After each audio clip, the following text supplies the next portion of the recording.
Hello beautiful creative friends, it's Belinda and I'm here today to share another process video with you.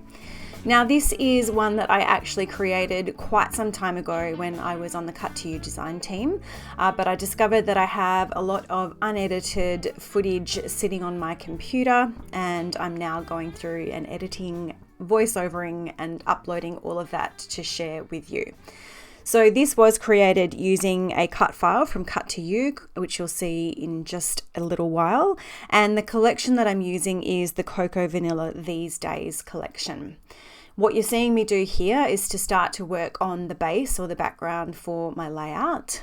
Ordinarily, I like to create on a white background, but for this one, I wanted to stretch myself a little bit. So there's a couple of things that I've done differently. The first thing that I've done differently is that I'm not working with a white background. I've chosen that really beautiful yellow gingham or check print patterned paper, which is going to be the background, and I'm double matting this one. So I'm matting it onto some white cardstock with just a really thin border, and then I'm matting the whole thing onto the wood grain paper. Now I believe in waste not, want not, so because you're not going to see the inside pieces of those two back layers, the white cardstock and the wood grain, I am going to cut out the center of those and save them. The white cardstock I absolutely know that I will use to mat some photos with, or perhaps do some type some journaling onto, and this wood grain will definitely get put to good use as well. So this is something that I usually do when I am creating my layouts. Is I like to mat my background onto pattern paper normally, and I do save the inside of that. So to get this adhered down, I am going to use my wet adhesive. That just allows me a little bit of wiggle room when I'm placing it in case I don't have it exactly straight.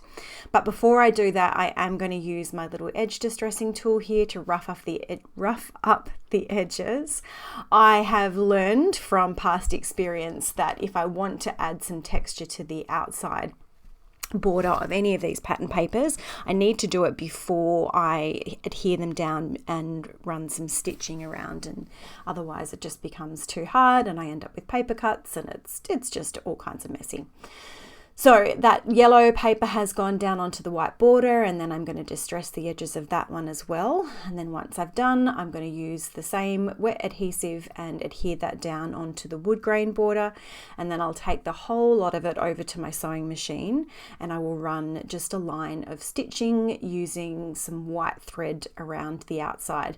Now, one thing that does happen when you are stitching, if you have distressed the edges, is that a lot of the times the foot of the sewing machine will flatten out some of that distressed edge a little bit, but because I have already roughed it up first, it's really easy to then go in and just use my fingers to kind of add a little bit of texture back in. So I thought I'd add just a little bit of mixed media onto the background. I've got this Liquitex white acrylic ink, which is my favorite way to add white splatters onto my background. And I wanted to have some really nice big splatters. So I am using quite a big paintbrush, and you'll see I'm alternating between tapping. When I tap, I get the little splatters, and when I sort of throw it down, that's when you get the really nice big splatters. So I'm alternating that so I get lots of different kinds of drops, and then I pop that aside to dry for a little while, and with the magic of video, you will see me come back in just a moment and show you how that looks all finished off.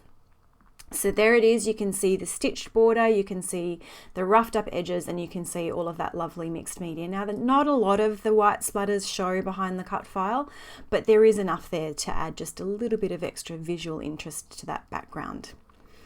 So this is the Daisy Sprig cut file from Cut to You, and again, I did something a little bit different here. Ordinarily, I would cut from a white cardstock and then fill with patterned papers. But with this one, because there was lots of foliage in the design, I wanted to cut it from that green polka dot paper. And then I've actually used some white cardstock to back the leaves and patterned paper to back the florals in that there. So a little bit different, and I really like it. It's a really nice departure from my usual white cardstock.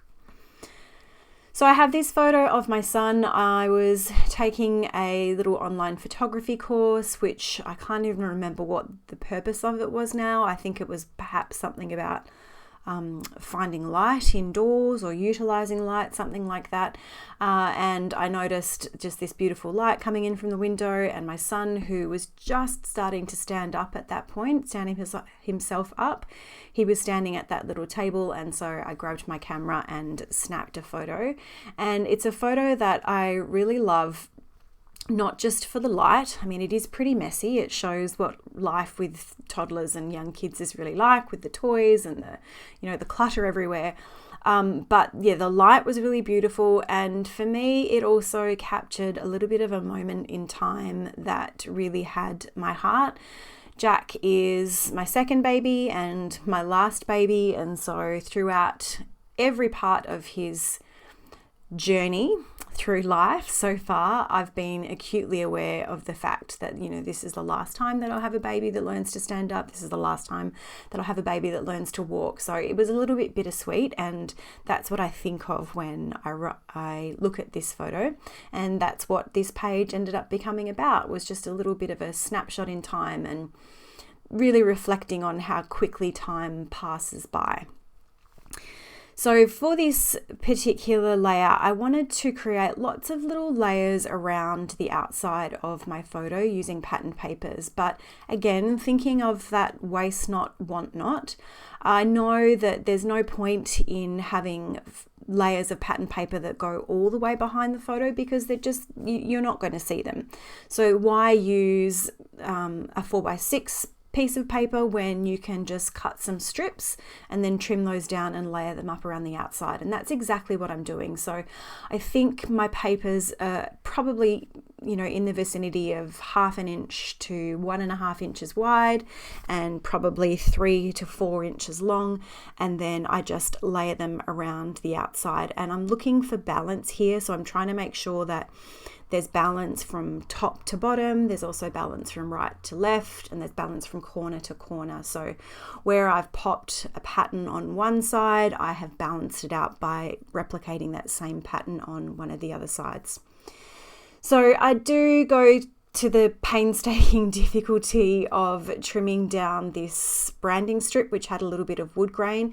I thought I was going to use it to tuck in there. You can see up to the top left of the photo, I found there's a little gap, and I was going to use that wood grain to fill the gap, which also helps to tie in with the background.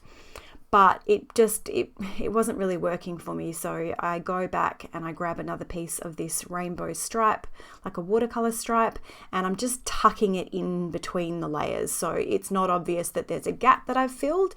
I've just tucked it in, and then I can go and add that black check pattern, which is quite bold, but as you can see, I've got it in the top left corner and I've got it in the bottom right corner. So it's balanced out when you're looking at it.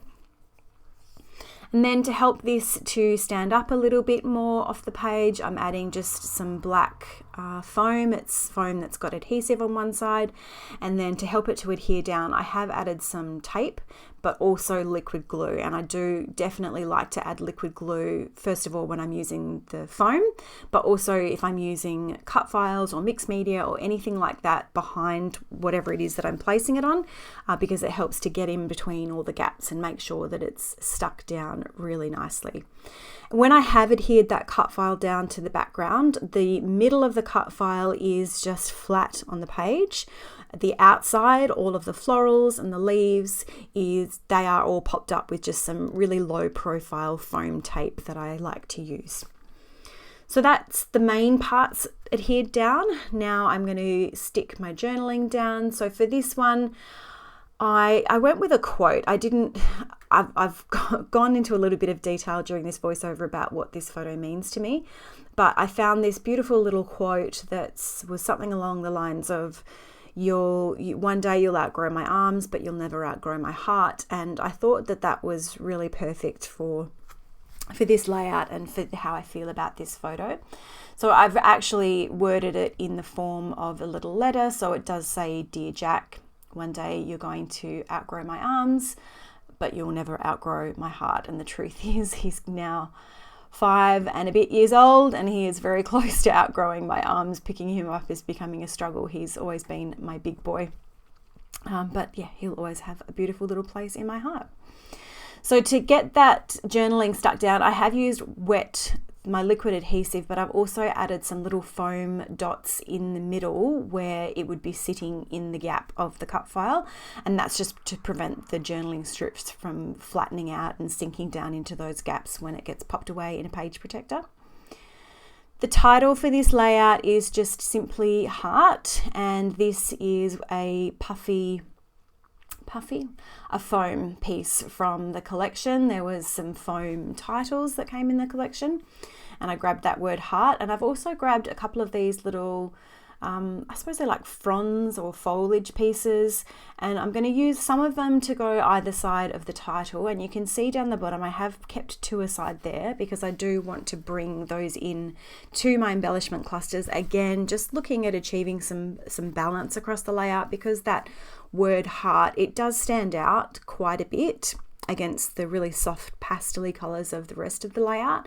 So I want to make sure that I am adding just a couple of touches of that darker black in a few different places around the layout so that it keeps the eye moving around and it doesn't keep getting drawn back to that bold title. So I had pulled out a whole bunch of embellishments that I thought I would like to use, and now I'm just going to go and I'm going to start tucking them around and eventually come back and start adhering them down. I'm just getting a rough idea of where I'd like everything to go before I start sticking anything down. One thing I have done though is I've adhered my date right down to the bottom of the layout. I just typed that up on my typewriter, cut it out and popped it onto a label, and then that's gone right down the bottom. And I'm going to create just 2 clusters here, well, really 2 clusters, one to the bottom left of the photo and one to the top right. I have got that little banner piece which is sitting underneath. Oh, I told a lie. I didn't actually adhere that date down, did I? I have got that little banner piece that's sitting underneath the journaling, but I'm not really counting that as a cluster. It's just a little embellishment to help reinforce the vertical movement. So you can see I've got the title, and then we come vertically down the page to the photo, then we hit the journaling, we've got that little banner, and then we'll have the date. So although it's a circular design on the background, there is still some vertical movement along the page. So I'm using that bowl there just to add some weight, because I've added liquid glue to that little house, and adding the weight just helps it to adhere, and I'm working on a few other things while that's happening. So I'm going to tuck some florals into the top right here. You can see I've also added a little tab with the word captured to the right hand side of the photo. And when I am adhering these embellishments down, I'm trying to add a little bit of dimension. So what I typically do, particularly when it comes to florals or foliage, things like that, is I will add some wet adhesive to the inside, the piece that's going to get tucked into the photo or the layers. And then the part of the embellishment or ephemera or whatever it is that's going to be on the outside, I add some foam to, just to help to lift it up a little bit, and that gives some real dimension to the embellishment clusters that I create. There are loads and loads of beautiful florals in this kit, and I know that I probably don't have to trim them down when I am creating my embellishment clusters, but it is something that I almost always do, where I'm tucking a floral in, as I did underneath that little house. I don't need to have half of the floral hidden behind the house, so I've just cut that in half, tucked half of it under, and then the other half I can either add somewhere else in the layout, as I'm doing now, or it can go back into the pack and it can get used on another project. So I'm tucking those in, and as I'm going, I'm just taking a moment to pause and have a look and see, am I happy with how I've built those embellishment clusters so far, or do I want to add some more? I'm just overthinking the placement of that date now, and I do put it right down the bottom there. That seems to be the most logical place for it. And here I'm coming in with these little black fronds again. As I mentioned, I wanted to make sure that they are in more than one place, just to keep the eye moving around. So I've added one to the right hand side of my journaling. I'm not quite sure where to add that other one just yet. I do know that I want to add this little phrase here that says these are the best days, and I can't recall what that one, I think it says loving every Loving every moment, I think it says, and I don't know if that one makes it onto the final layout or not, but I am going to just go and pop that last little black frond down there next to the journaling, and then I think this little wood button might be the last piece that I add. I will go in off camera and add some Nuvo drops, which you will see in the close-up photos that are coming in just a moment. But I think for the most part that is it, just a few little finishing touches here and there. I do hope that you've enjoyed this video. If you have, I'd love for you to go ahead and leave me a comment or give me a thumbs up. And if you're not already subscribed, I'd love for you to hit that subscribe button and join me on my paper crafting adventures. So I will leave it there for today and say thank you so much for watching, and I hope you have a great day.